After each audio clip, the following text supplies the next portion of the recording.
It's raining outside, but inside it's pedaling. We've got quite the rain showers. Oh, man. We've had a lot of rain and I love it so much, and I still love it even when we've had a lot of rain. It's feeding the thistles. So pretty. Oh my gosh, it's relaxing, isn't it? And cozy. Hey y'all, hey, it's Patty with Getty Things. We're here for day 126 of our 5-minute in name only exercise encouragement. How are you? My hair is wet. It smells nice, though. I hope you are doing incredibly well. I'm trying to get this out of the way. Y'all have seen me do this before if you've watched these videos before, at any rate. I have had a wonderful day. The handy helper went for his, we took him for his job assessment and it went really well. And I think he's about to start the job. So that's pretty exciting. And the big brother came over and fixed his little brother's, the handy helper's, computer. The disembodied voice just generally took care of all of us. What else? Oh, and please do, if you pray or send good vibes or energy, whichever one is great with us, please do that for the disembodied voices parents in England. They're doing okay. They've just been, as they would say, they're from the north of England and they have really lovely accents, as does the disembodied voice, even though they think he sounds American now and he totally doesn't. When he hears himself on recordings, he's like, oh my gosh, I sound so English. I'm like, yeah, it's because you're English, but which is wonderful. It would be wonderful regardless because I love him so much. But his parents are just facing some struggles right now. They're really in fantastic shape. They're both in their 80s.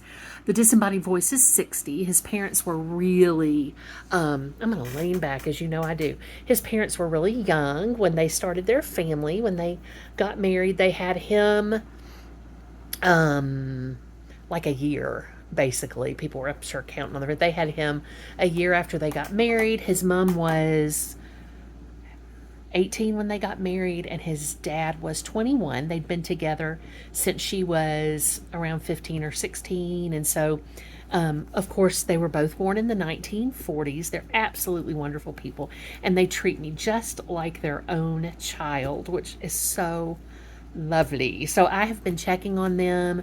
Obviously, we're, watching the situation closely, but to be honest, I think they're both doing fine. It's just been a really tough time. My mother-in-law took a fall and hurt herself pretty significantly. She didn't break anything. They're very active. They travel, they walk. She didn't break anything, but she got a pretty bad. Oh man, I'm not very squeamish and I wasn't expecting it to make me feel a type of way, but it was because it was mom. I mean, I was like, oh my gosh, they're like my own parents to me. And just seeing it just made me feel funny. The disembodied voice felt funny. The big brother hasn't looked at it, but the handy helper wanted to look and then he was like, oh man, I shouldn't have looked at Nana's leg. So anyhow, all that being said, Granddad seemed like he was coming down with something. So if you could send the best wishes in your mind, positive energy, positive vibes, or prayers to them for our mom and dad, Nana and Granddad. So they're just delightful people. They're so entertaining. When they were younger, they used to come over and visit us about every 18 months to 2 years, and it was so much fun. And then the most recent time we visited them in 2019, and that was the most recent time that we've seen each other. But we talk to them regularly. They FaceTime, and it's just been an interesting choice to make about whether or not, as we all age, whether or not to go over there to be close to them. But we do love America, right? We'd like to stay. What have you been up to? Did you get a chance to exercise? If you didn't, certainly don't feel bad, right? We're all doing the best we can. Have y'all ever heard of Dr. Brene Brown? Dr. Brene Brown is a fantastic individual. She is from Texas.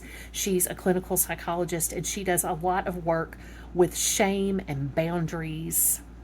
and compassion, empathy. She's absolutely wonderful. And one of the things she says in one of her short videos when she's talking with, I think, a person who works on her staff is, and she's written all kinds of cool books, and you can go find her interviews, they're fantastic. But she says to this person, Travis, and I show this one in class quite a bit, she says to him, "Ooh, my noodles are here." That's not what she says to Travis, but she says that her husband came up with a really beautiful thing to say about people and boundaries, about how sometimes it seems like, she said, and I think I'm quoting almost exactly, she said, for the first, I'm going to truncate one of the words because it's a wordy dirt. She said, for the first 35 years of my life, I thought people were sucking on purpose just to pee me off.